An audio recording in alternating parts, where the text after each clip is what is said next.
The following is a lecture on the Avagnipan and Raj Pravesh from the Srimad Bhagavatam, Canto 10, Chapter 18, verses 16 through 32, on the topic of Sri Balaram slays Pralambasur. This lecture is given by His Holiness Radha Govinda Das Goswami in Haridwar, India on May 6, 2000. एवं तौ लोकशुद्धाभिः क्रीडाभिश्चेरतुर्वने नद्याद्रिद्रोणिकुञ्जेषु काननेषु सरःसु च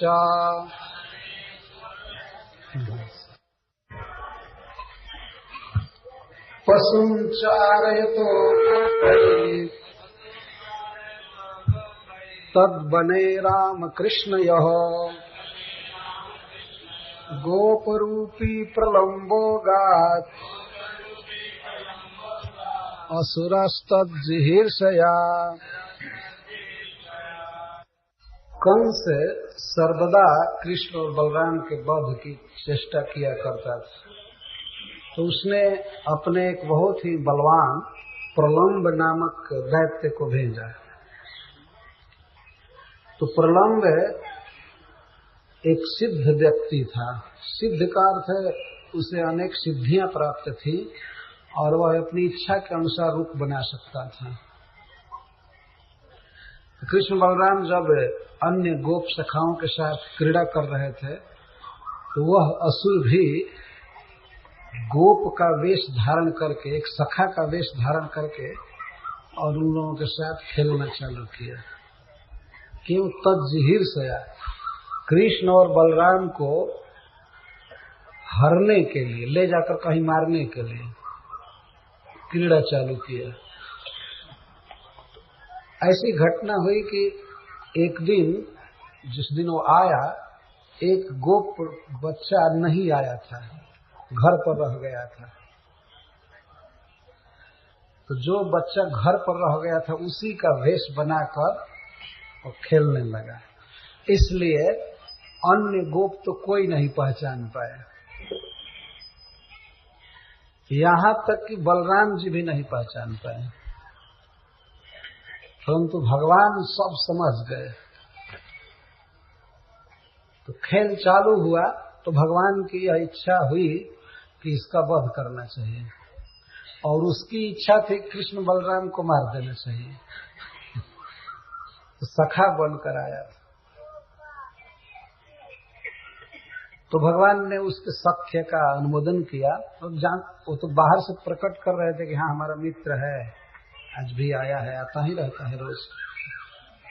तो और सब गोप सखाओं को, श्री बलराम जी को इसका पता नहीं। तो गोप रूपी प्रलम्बो गात, गोप रूपी प्रलम्ब अगात असुर तज्जिहीर्षया, तौ जिहीर्षया, कृष्ण और बलराम दोनों को हर कर ले जाने के लिए, मारने के लिए। तो भगवान सब जानते थे। तम विद्वान अपि दासार हो, भगवान सर्वदर्शन अन्वमोद तत्सख्यम वधम तस्य विचिंता।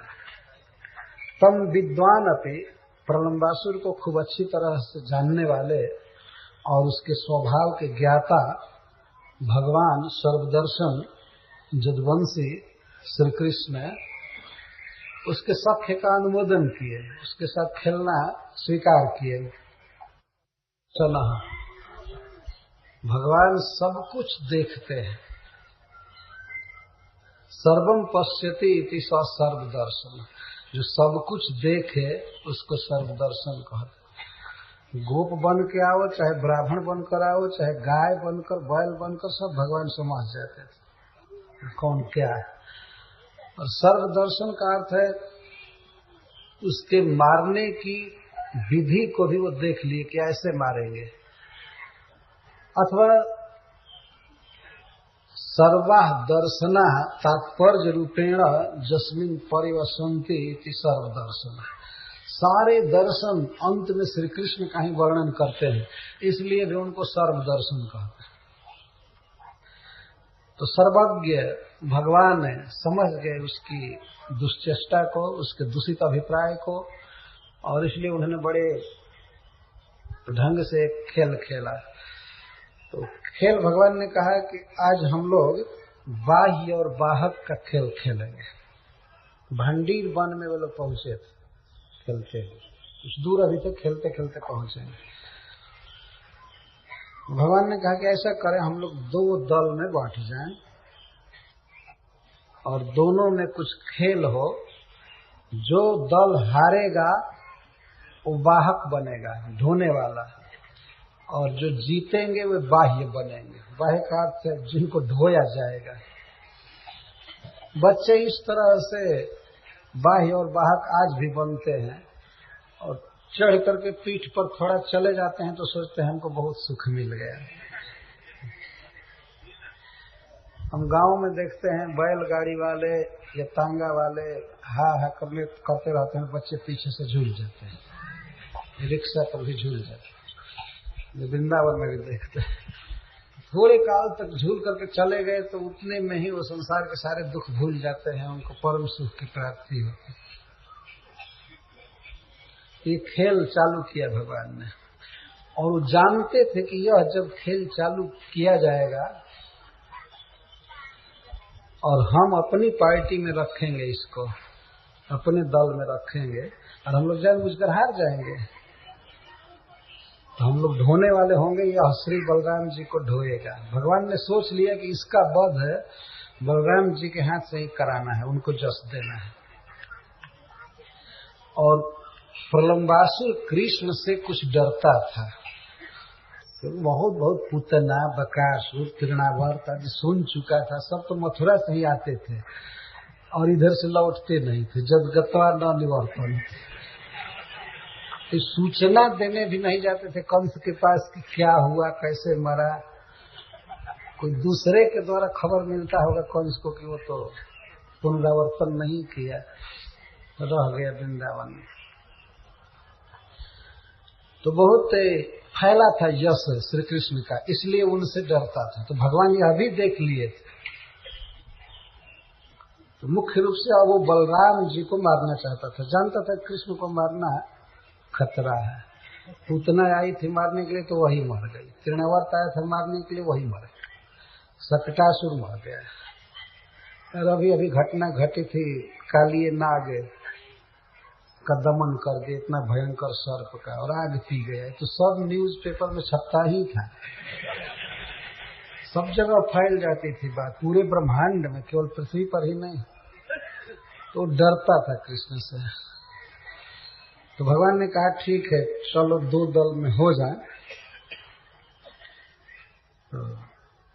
तत्रोपा हुई गोपालान कृष्ण प्राह बिहार में, गोपों को इकट्ठा किए। हे गोपालों सुनो, हम आज नया खेल खेलेंगे। खेल खेलते खेलते बहुत खेल पुराने हो गए, अब नया खेल खेलेंगे। तो सुनो, प्राह प्रकर्षण आह, बहुत पुकार करके और अपनी लालसा को व्यक्त करते हुए कहे। लालसा तो प्रलंबासुर को मारने की थी, खेलने की नहीं। लेकिन भगवान ऐसा भाव व्यक्त कर रहे थे कि हम बहुत दिन से खेलना चाहते हैं, ये खेल खेलना चाहते हैं। तो आओ, हे गोपा बिहरी श्यामो द्वंद्वी भूय जथा जथम, हम लोग दो भाग में बट करके और खेल खेलेंगे। ठीक है। तत्र चक्रु परिवृढ़ गोपा राम जनार्दन, तो दोनों दल के नेता वसैत परिवृढ़ बने कृष्ण और बलराम, नेता दोनों के। यद्यपि कृष्ण के विरुद्ध बलराम जी कभी नहीं खेलना चाहते थे, लेकिन श्री कृष्ण की यही हार्दिक इच्छा रहती थी, इसलिए वे उनको सुख देने के लिए एक भिन्न दल में हो जाते थे। तो एक ही प्राण हैं, सभी कृष्ण प्राण बंधु हैं, लेकिन दो दल में बांटकर शत्रु जैसे खेलते, प्रतिस्पर्धा करके। तो एक भाग में श्री बलराम जी हो, उन्होंने कहा कि हम दो प्रधान रहेंगे, एक तरफ मैं और एक तरफ श्री बलराम। तत्र चक्रु परिपीढ़ो गोपा राम जनार्दन कृष्ण संघटिन केचित आसन राम से चापरे। कोई कृष्ण के दल में हुए, कोई राम के दल में हुए। तो पहले कृष्ण का क्यों रखा गया है कि प्रत्येक बच्चा यही चाहता था हम कृष्ण की तरफ रहेंगे, इसलिए कृष्ण का पहले लिखा गया। परंतु एकदम समान संख्या बांटी गई, एक भी कम नहीं। पर श्री कृष्ण को सुख देने के लिए जब कृष्ण ने कहा कि नहीं तुम भैया की तरफ रह जाओ, बलराम की तरफ रह जाओ, तो हो जाए, ठीक है चलो, किसी तरह कृष्ण को सुख देना है। लेकिन उनकी इच्छा पर छोड़ा जाए तो सब कृष्ण के साथ रहना चाहते थे। क्यों कृष्ण के विरुद्ध खेले, बच्चों की ये इच्छा रहती थी। श्रीपाद सनातन गोस्वामी जी अर्थ करते हैं। तो कृष्ण संघटिन, कृष्ण के संघाती कुछ लेते उनके दल में, केचित आसन रामस्य च अपरे, केचित च अपरे रामस्य। आचार्य विविधा क्रीड़ा, बहुत क्रीड़ा किए, बहुत प्रकार की क्रीड़ा किए। और क्रीड़ा में शर्त क्या रहती थी, हारने वाला बाह्य बनेगा, नहीं हारने वाला बाह्य, जीतने वाला बाह्य और हारने वाला बाहक। मतलब जो हारेगा वो घोड़ा बनेगा और जो जीतेगा वो सवारी करेगा। यही लक्षण, अंतिम फाइनल खेल का यही रूप रहता था।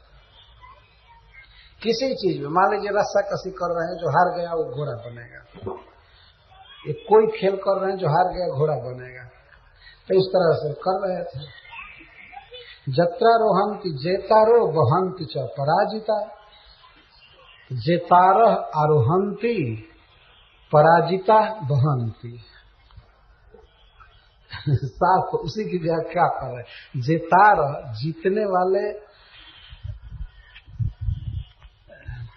आरोहंती आरोहण करते थे, चढ़ते थे, और पराजिता वहंत, उनको ढो करके चलते थे, अपने से दुगना वजन उठाकर चलना पड़ता। पीठ पर उठाते थे, चाहे कंधा पर उठाते थे, जैसे जहां भी उठाकर चलते। वहंतो बाह्यमानाश्च चार्यंतश्च गोधनम भांडी रकम नाम बटम जगमुह कृष्ण पुरोगम। तो प्रायः दोनों पक्ष कभी जीत जाते थे, मैंने बारी बारी से। तो इस तरह से ढोते हुए, ढोवाते हुए तो कुछ दूर गए। कहाँ गए? भांडीर बट के पास। भांडी रकम नाम बटन जगमुह कृष्ण पुरोगमा। लेकिन कहाँ जाना है, कहाँ ढोना है, ये सब निर्णय कृष्ण करते थे। ऐसे स्थान में वो ले जाना चाहते थे जहां से बलराम जी को चुरा कर ले जाने में उसे सफलता मिले।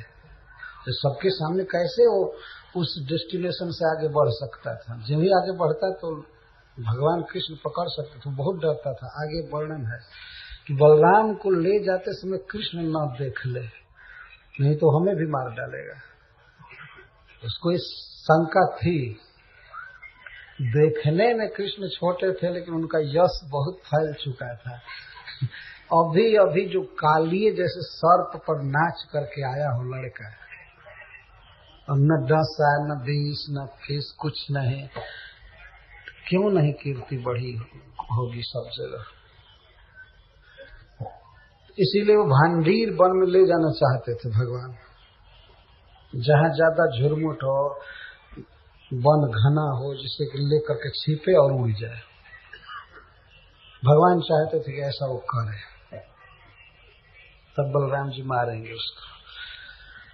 और बलराम जी तब उसको मारे जब अपने रूप में हो गया आकाश में।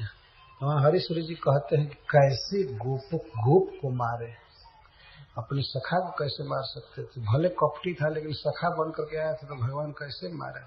असुर रूप में हो गया, तब मुष्टिका मारे, उसके सिर पर गिर पड़ा।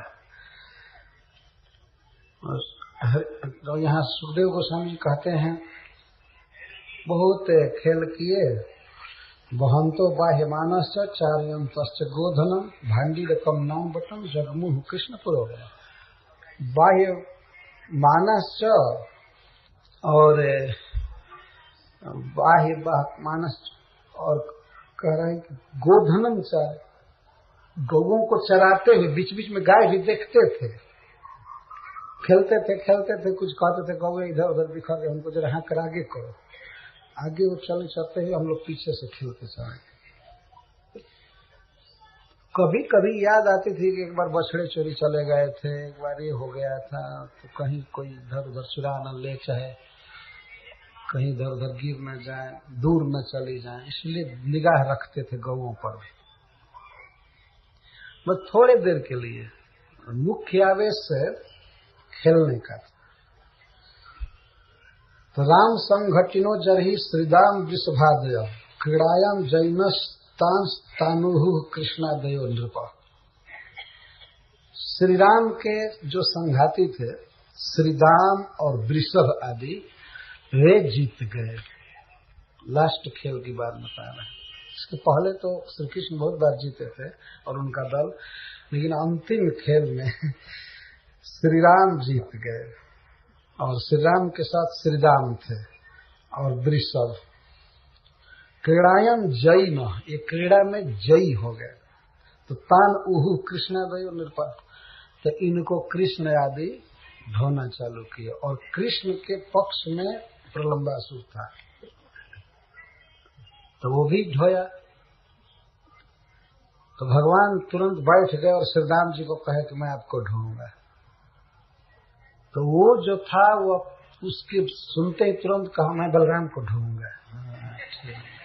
मरने का समय आ गया है तो ढो, बलराम को ढोएगा। भगवान ने कहा हाँ हाँ ठीक है बलराम को ढो। और भद्रसेन वृषभ को ढोए। इधर के 3 सखा का नाम है, 3 में से एक तो असुर था और उधर से सच्चे सखा का नाम है। मतलब जो जीते हैं उनमें से 3 का नाम है बलभद्र और श्रीदाम और वृषभ। ये 3 जीते हैं और हारने वालों में कृष्ण और भद्रसेन और प्रलम्ब, 3 का नाम इधर है। और भी बहुत से लोग थे जो हारे हुए थे, अपने अपने प्रतिद्वंदी को ढो रहे थे। तो कौन किसको लिया? वाह कृष्णो भगवान श्रीदामानं पराजित। भगवान अपि पराजित सन, भगवान कृष्ण पराजित होकर श्रीदाम को ढो रहे थे। श्रीदाम को चढ़ाए कंधे पर। यहाँ सुखदेव गोस्वामी कितनी मधुर भाषा में कह रहे हैं, भगवान पराजित। समस्त ऐश्वर्यों से परिपूर्ण श्री कृष्ण पराजित हुए, भगवान प्रेम से पराजित हुए। और कई बार चढ़े थे तो क्या फिर ढोएंगे नहीं? कभी तो ऐसा होना चाहिए। ऐसा सूरदास जी ने लिखा है कि एक बार ऐसा खेल चल रहा था यही सवारी का, और हरिहारे जीते श्रीदामा, हरिहार गए और श्रीदामा जीते। तो श्रीदाम जीत गए, कहने लगे चलो बैठो तुम पर चढ़ूंगा, घोड़ा बनो। तो श्री कृष्ण कहे नहीं, मैं नहीं बनूंगा। क्यों? तो मैं नंद महाराज का लड़का हूँ, राजा का लड़का हूँ, इसे अरे गहरे गोप का लड़का नहीं बन सकता। मैं धनी का पुत्र हूँ, हमारी गाय इतनी है, ये है वो है। तो सुदाम कहते हैं कि इससे क्या, जहाँ तुम्हारी गाय है वहाँ घाय, जिसके पुत्र राजा के पुत्र हो तो इससे क्या, खेल में सब बराबर होते हैं। और घोड़ा नहीं बनोगे तो आज से हम लोग तुमको अपने दल में खेलने नहीं देंगे। अकेले वृंदावन में गाय चराओ चाहे खेलो, जो कुछ करना हो। घोड़ा बनोगे कि नहीं बोलो। श्री कृष्ण और गए, कहे ना। तो श्रीदाम कहे कि इसको अलग करो खेल से, सब लोग चलो खेलो। तो सब बच्चे खेल रहे थे, कृष्ण को बैठा दिया अलग और कृष्ण वहां रो रहे थे बैठ कर। अरे बच्चे खूब सुना सुना करके हंसते थे, खेलते थे। अब कृष्ण को कहते थे अब खेलो, जाओ अब खेलो। तो फिर श्रीराम पूछते घोड़ा बनोगे? कृष्ण कहते हैं हाँ। तो जब घोड़ा बने और श्रीराम चढ़े तब जाकर के फिर दल में मिलाए। तो भगवान हो चाहे कुछ भी हो, अपने घर में भगवान है, खेल के मैदान में सब बराबर है। तो सुखदेव गोस्वामी कहते हैं भगवान पराजिता, जो सर्वजयी है। जत्र जोगेश्वर कृष्ण जत्र पार्थो धनुर्धर तत्र श्री विजय भूति। लेकिन वे भगवान ब्रज सखा से पराजित और प्रेम से ढो रहे थे। तो भगवान श्री कृष्ण पराजित होकर श्री दामा को ढोए। वृषभम भद्रसेनस्तु, और भद्रसेन वृषभ को, और प्रलंबो रोहिणी सुतम, और प्रलंबासुर रोहिणी कुमार को ले चला। खूब अच्छा से चढ़ाया होगा, बैठ जाओ। और उसको सिद्धि थी, वो विमान की तरह फर्श खुला, ले चला आकाश में। राम जी तो पहले घबरा गए, ये क्या हुआ, बहुत ऊपर उड़ान भरा, ले गए। प्रलंबो रोहिणी सुत अविसह्यम मन्यमान कृष्णम दानव पुंगव वहन द्रुत तरम प्रागात अवरोहण परम। यहाँ प्रश्न होता है कि कंस के असली वैरी तो कृष्ण थे, तो कृष्ण को छोड़ करके बलराम जी को क्यों उठा ले गया? तो सुखदेव गोस्वामी कहते हैं अविसह्य मन्यमान कृष्णम, कृष्ण को अविसह्य मानता था, इससे पार नहीं पाऊंगा। इसलिए रोहिणी कुमार को ले गया। अच्छा, लेकिन यहाँ पर इसका तत्कालिक अर्थ यह है कि अविसह्य मन्यमान कृष्णम, कृष्ण को अजेय मानता था, इसलिए कृष्ण की नजर बचा करके ले गया बलराम जी को। कृष्ण न देख ले कि उसके भाई कोई ले जा रहा है।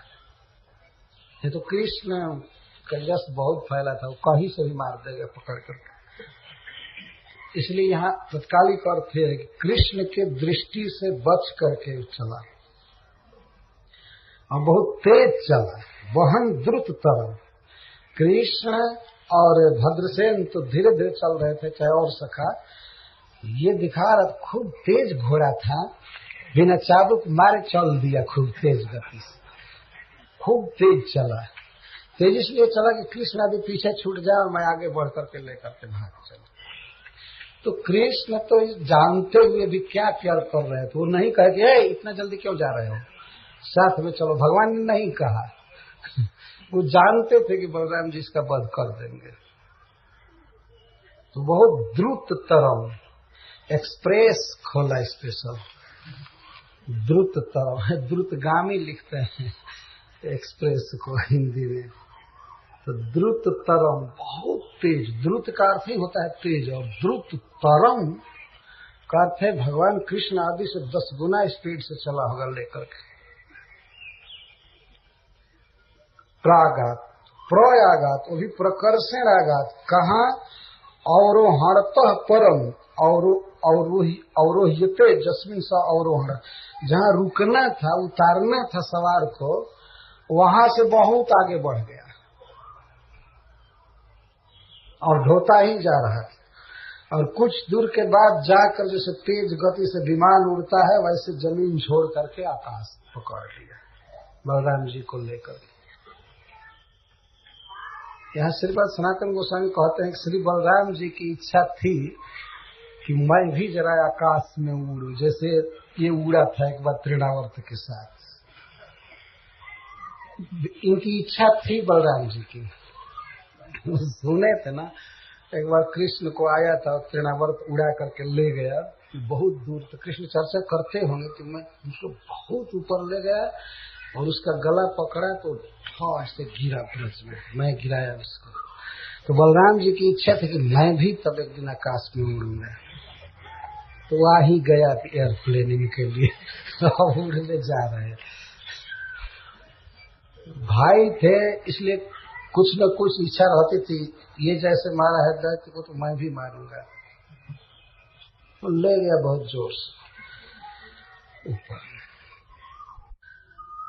तुरंत उनको उपमा सूझ रही है, दे रहे हैं। देखिए, तम उद्वह धरणी धरेन्द्र गौरव। धरणी धर पर्वत को कहते हैं और इंद्र का अर्थ है श्रेष्ठ। समस्त पर्वतों में सुमेरु पर्वत सर्वश्रेष्ठ है। तो श्री बलराम जी को ज्यों ही आकाश में वो ले चला, जमीन ज्यों ही छोड़ा, त्यों ही श्री बलराम जी अपना पूरा भार प्रकट किए, डर करके प्रकट किए। तो जितना वजन देंगे तो ऊपर नहीं ले जाएगा। तो धरणी धरेन्द्र गौरव, गौरव का अर्थ भारीपन है। बलराम जी सुमेरु पर्वत की तरह भारी लगने लगे उसको। जब ऊपर कुछ ले गया तो ऐसा उसे अनुभव हुआ कि मेरु पर्वत टांग करके चला, इतना अनुभव होने लगा। और उस दशा में तब उसने सोचा कि गोप रूप से तो इसको मैं टांग नहीं पाऊंगा, और पर्वत टांगना है तो अपने रूप में हुआ। तुरंत निज रूपमा स्थित अपने रूप में हो गया। तब सुखदेव गोस्वामी दृष्टांत देते हैं कैसा लग रहा था। तो यह एक काले विशाल बादल की तरह लग रहा था, प्रलंब, और उस पर उगे हुए, बादल के ऊपर उगे हुए चंद्रमा जैसे शोभा देते हैं, उस तरह बलराम जी लग रहे थे। गोरा है ही। उस काले बादल के ऊपर श्वेत उज्जवल चंद्रमा की तरह बलराम जी लग रहे थे। और यह पूरट परिच्छदो, सोने का अलंकार धारण किया था, बहुत बड़ा बड़ा। तो ऐसा लगता था कि बादल के ऊपर स्थिर विद्युत है। बिजली चमकती है तो स्थिर नहीं रहती है, लेकिन स्थिर विद्युत, और उसके ऊपर तुरंत चंद्रमा। ऐसा सुंदर लग रहा था। ये उपमा दे रहे हैं। उडुपति वाट, वाट का अर्थ है वाहक। जैसे लगता था कि चंद्रमा को कोई ढो रहा है, बादल अम्बुदा, तड्डित द्युमान, और तड्डित की तरह द्युमान प्रकाशित, गहनों के लिए कहा जा रहा है। तो इस तरह वो ले गया बलराम जी को ऊपर। निरीक्षतद बपुरलमंबरे चरत प्रदीप्त संद्रीभ्रुकुटी तटोग्रद्रंष्टकम् ज्वलच्छिखम् कटक किरीट कुंडलत्विषाद्भुतम् हलधरई सदत्रसत्। तो ऊपर ले गया अलम अंबरे। अलम का अर्थ है कि हाईएस्ट उड़ान पर ले गया, बहुत ऊंचा ले गया। अलम माने पर्याप्त, पर्याप्त ऊंचाई पर ले गया। उस समय उसकी विकट भ्रिकुटी थी, विकट आंख थी, और बड़े बड़े दांत, और उसकी शिखाएं ज्वलत चमक रही थी, खूब उज्जवल लग रही थी। कटक किरीट कुंडल, बड़े बड़े कान में कुंडल और कटक, पैर में गहना आदि देख करके हलधर तो ईसद अस्त्र से थोड़ा डर गए। ईशक में थोड़ा भय आ गया, कांपने लगे। नीचे जब देखे तो बलराम जी का एक कांपी, कितना ऊंचा आ गया, ये कहाँ ले जाएगा। क्यों भय हुआ?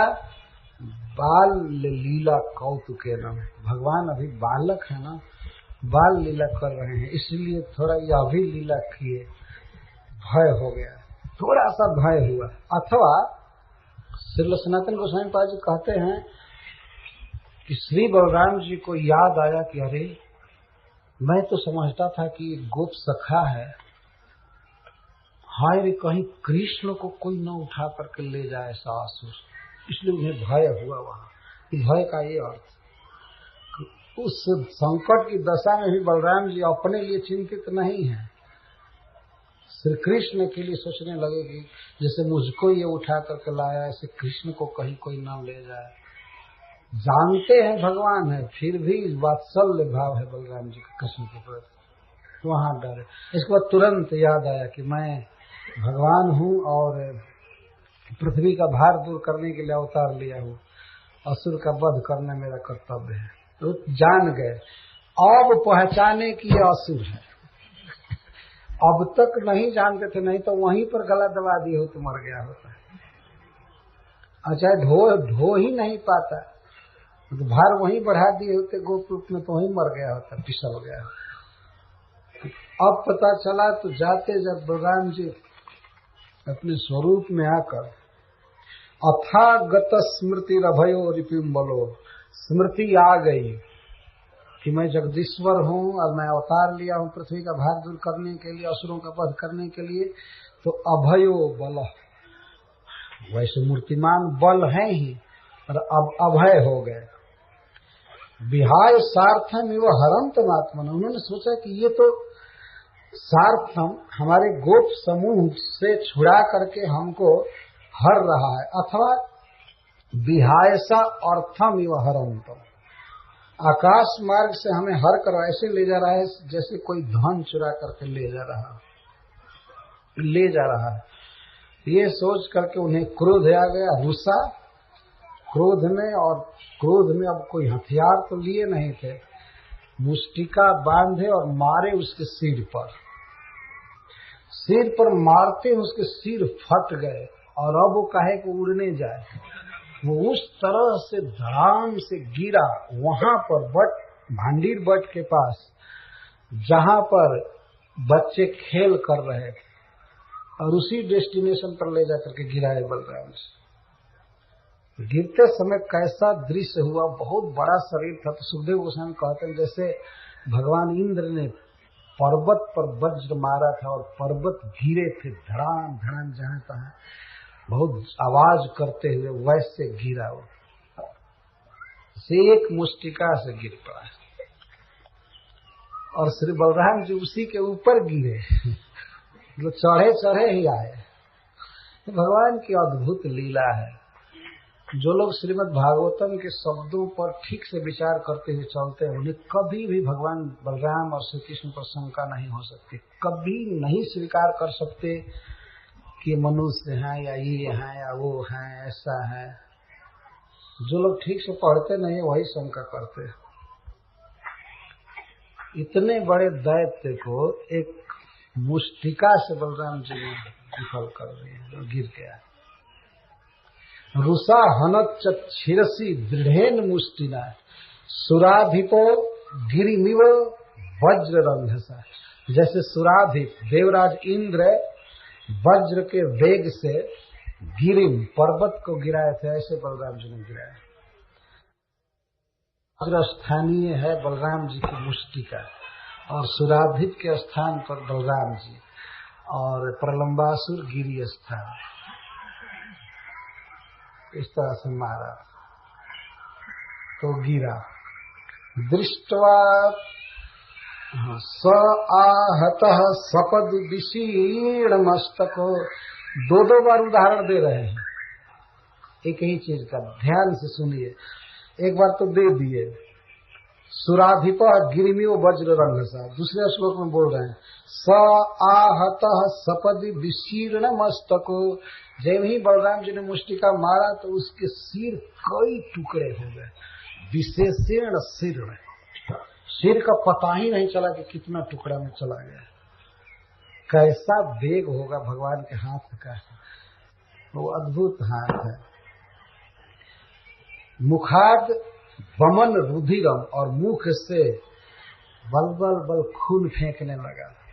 अपस्मृतो, मूर्छित हो गया असुर। महारवम, और जोर से चिल्ला रहा है, लगने से बहुत जोर की आवाज कर रहा था। व्यसु, निष्प्राण हो गया आकाश में ही। अपतत समीर, महारवम समीर, बहुत उच्च स्वर से चित्कार करता हुआ निष्प्राण होकर के गिरा। कैसे? गिरिर जथा मघवत आयुधा, जैसे पर्वत गिरे थे मघवान के इंद्र के आयुध से, वज्र से आहत होकर के गिरे। तो दो उदाहरण देने की क्या जरूरत है, वहां गिरने का उदाहरण नहीं दिए थे ऊपर, केवल मारने का दिए थे, और यहाँ गिरने का दे रहे हैं। भगवान इंद्र ने जब मारा था पर्वतों को तो उस समय विच्छिन्न भिन्न हो गए थे, कई टुकड़े में होकर के गिर गए जहां तहां। तो मारने के संदर्भ में पहला उदाहरण है और दूसरा गिरने के संदर्भ में उदाहरण, मतलब बहुत बड़ा शरीर वाला था। तो मारने में हाथ की मजबूती का वर्णन सुखदेव गोस्वामी करते हैं, वज्र जैसा मारा, और गिरने में प्रलंबासुर का उदाहरण दे रहे हैं। तो प्रलंबासुर को पर्वत के साथ, बहुत बड़ा शरीर था, ऐसे लगा कि जैसे धड़ाम से पर्वत गिर गया पृथ्वी पर। बच्चे तो सब डर गए थे, कुछ देर तक उन्हें पता ही नहीं चला कि बलराम जी को लेकर के कहाँ गया। वो नहीं जानते थे कि असुर है, और न तो कृष्ण ने कुछ कहा, कृष्ण चुपचाप थे। तो बच्चे सब सोचने लगे वो कहाँ छिप गए दोनों, बलराम और वो प्रलंब नहीं, कोई दूसरा सखा जिसका वेश धारण करके प्रलंब आया था। तो सोच ही रहे थे, तब तक बलराम जी ने मारा और वो गिरा धराम से। बच्चे जा करके देखे, दृष्ट्वा प्रलंबम निहतम बलेन बलशालिना गोपा सुदुस्मिताया संसाधु साधितिवादिना। तो समस्त गोप जुटे, देखे वो सखा नहीं था। तो बलराम को जो ढो कर ले गया था वो बहुत बड़ा असुर था और मर गया, महाबलशाली बल ने मार दिया। तो गोप सब बहुत विस्मित हुए, आश्चर्यचकित हो गए और बलराम जी को साधु साधु साधु साधु, बहुत अच्छा कह करके आलिंगन करने लगे सब। अरे क्या हुआ, कहाँ ले गया, वो कौन था, पहले नहीं पहचाना। तो पूछ रहे थे, बलराम जी कहने लगे वो बहुत ऊंचा ले गया था, ऐसे था, ये था, वो था, ऐसे था, मैंने मारा तब वो गिरा। खूब आलिंगन कर रहे थे बच्चे और जय जयकार कर रहे थे। आशीषो भी गृणंतस्तम, और श्री बलराम जी को आशीर्वाद दे रहे थे बच्चे। स्नेह से आशीर्वाद निकलता है, आशीषश्चाभि गृणंत, आशीर्वाद दे रहे थे कि इसी तरह अपने छोटे भाई के साथ जुग जुग तक ब्रज में जिया करो, जियो, और तुम्हारा कोई भी शत्रु इसी तरह नष्ट हो जाए, तुम चिरंजीवी रहो, सुखी रहो, धनी बनो, सब तरह से सुखी रहो, भगवान तुमको सुखी रखे। भगवान को आशीर्वाद दिया जा रहा है यही तो प्रेम है वास्तव में। आशीषो भी गृणंतस्तम प्रशंसुस्तदाहरण, आशीर्वाद दे रहे थे और उनकी प्रशंसा कर रहे थे। तो आशीर्वाद भी बलराम जी के योग्य थे और प्रशंसा भी उनके योग्य थे। इसमें प्रश्न होगा, आशीर्वाद क्या उनके योग्य थे? अगर उनको आशीर्वाद दिया जा रहा है कि चिरंजीवी हो, तो चिरंजीवी तो है ही, कि उनके योग्य क्या है? बाल लीला के योग्य है, ये भाव है। ऐसा आशीर्वाद के योग्य थे बलराम जी। सुखदेव गोस्वामी भी वात्सल्य भाव में आ गए हैं, तो कहते हैं ठीक आशीर्वाद, और प्रशंसा भी उनके लिए उचित। ये कौन प्रशंसा की बात थी, एक छोटे से असुर का वध कर देना, जिनके एक फूंक से ब्रह्मांड जलकर राख हो जाता है, और वे शंकरषण देव बलराम जी की एक कला है, अंश के अंश है। तो ये कौन प्रशंसा की बात हुई कि बलराम जी एक असुर का वध कर दिए? लेकिन सुखदेव गोस्वामी कहते तदाहरण, ये योग्य था। जब गोप है, एक छोटा सा बच्चा है और इतना बड़ा काम कर दिए, तो ठीक है प्रशंसा। तद अर्हणम प्रत्यागतमिवालिंग प्रेम विह्वल चेत, सभी सखा ऐसे मानते थे कि बलराम मर करके आ गया, असुर ले गया, तो एक प्रकार से मृत्यु के मुख से लौट करके आ गया। तो खूब आलिंगन कर रहे थे प्रेम से, कोई रो रहे थे, विह्वल चित्त थे कि भगवान बहुत संकट से उबार लिए बलराम तुमको। इन बेचारों को पता नहीं था कि यही भगवान है दोनों भगवान है, यहाँ आशीर्वाद दे रहे, यही प्रेम है। तो भगवान को आशीर्वाद देना चाहिए। भगवान चाहते हैं, भगवान ने माधवेंद्र पुरी जी को कहा था कि हमारे लिए चंदन लाइए। मैं बहुत दिन से जमीन में पड़ा रहा, मुझे बहुत गर्मी लग रही है, मैं चाहता हूँ चंदन लेप किया जाए तो मेरा शरीर कुछ ठंडा होगा, शीतल होगा। तो माधवेंद्र पुरी जी कितना परिश्रम किए भगवान के लिए। एक सन्यासी पैदल चलकर साउथ इंडिया गया वृंदावन से, और 40 शेर चंदन की लकड़ी लेकर के चले, एक मन उसमें होता था, लगभग 36-37 किलो होगा, पैदल लेकर के आ रहे। भगवान को सहन नहीं हुआ तो रेमुड़ा में उन्होंने कहा कि मुझमें और गोपीनाथ जी में कोई भेद नहीं है, यहीं दे दीजिए। भगवान अपने भक्त के परिश्रम का भार सहन नहीं कर सकते। लेकिन भक्तों का ये भाव है, वास्तव में भगवान आश्रित है भक्तों पर, खास करके अर्चा विग्रह के रूप में, डीटी के रूप में अपेक्षा करते हैं कि हमें कुछ खिलाया जाए, हमारी सेवा किया जाए। तो सुखदेव गोस्वामी जैसा प्रमाणिक आचार्य कह रहा है यह उचित। बच्चे आशीर्वाद दे रहे हैं बलराम जी को तो कहते हैं ठीक कर रहे हैं। इसी को भक्ति कहते हैं। अन्यथा मन में यदि भावना हो हमेशा कि भगवान तो विश्वम्भर हैं, विश्व का पालन करते हैं, हम क्या उनके लिए कर सकते हैं, इसलिए कुछ भी करने की जरूरत नहीं। ऐसा कहते भी हैं लोग कि जो दुनिया को खिला रहा है उसको क्या खिलाना है, दुनिया को खिला रहा है, ये कर रहा है, वो कर रहा है, वो कर रहा है। एक बार एक व्यक्ति हमसे प्रश्न किया कि भगवान सब कुछ दिया है तो उसको क्या देना है। तो मैं कहा किसको दोगे, जो नहीं दिया है उसको, किसको देना चाहते हो। वो तो फेर में पड़ गया, अब क्या करें। इस संसार में आदमी कुछ उसी को देता है ना जो दिया है। तो भगवान सब कुछ दिया है तो क्यों नहीं उनको दिया जाएगा। वास्तव में वही दान के पात्र है, उनको ही देना चाहिए, और उनको देने पर सबको मिल जाता है, यह सिद्धांत है। जैसे वृक्ष के मूल में कुछ देने पर वो वस्तु वृक्ष के शाखा पर शाखा सबको मिल जाती है। तो जो दिया है उसी को देंगे ना। और दूसरी बात है कि संबंध से दिया जाता है, तो संबंध ही सबसे निकटतम, सबसे महान, सब समय सभी देश में भगवान है हमारे। तो संबंध की दृष्टि से भी देना है, और वो दिए हैं इसलिए उनको देना है, उन्हीं की वस्तु उनको देना है। तो दिए वस्तु को बिंदु भीमा समर्थ। तो श्रीमद् भागवतम इस रहस्य को, इस शुद्ध भक्ति की बात को कहता है कि भगवान को आशीर्वाद देना चाहिए। भगवान आशीर्वाद चाहते। श्री बलराम जी उस आशीर्वाद को सुनकर यह नहीं कहे अरे क्या आशीर्वाद दोगे, मैं ही तो ईश्वर हूँ, ये हूँ वो, मेरी कृपा से सब होता है। नहीं, सुन रहे थे और अच्छा मान रहे थे, आलिंगन कर रहे थे। तो इधर गोप सखा सब आशीर्वाद दे रहे थे, आलिंगन कर रहे थे, प्रेम के वचन बोल रहे थे श्री बलराम जी के प्रति। और ऊपर से देवता बहुत खुश थे प्रलंब के मरने पर। वे तो डायरेक्ट फूल बरसाने लगे और जय जय करने लगे, अप्सराएं नाचने लगी। पापे प्रलंबे निहते देवा परम निर्वृता।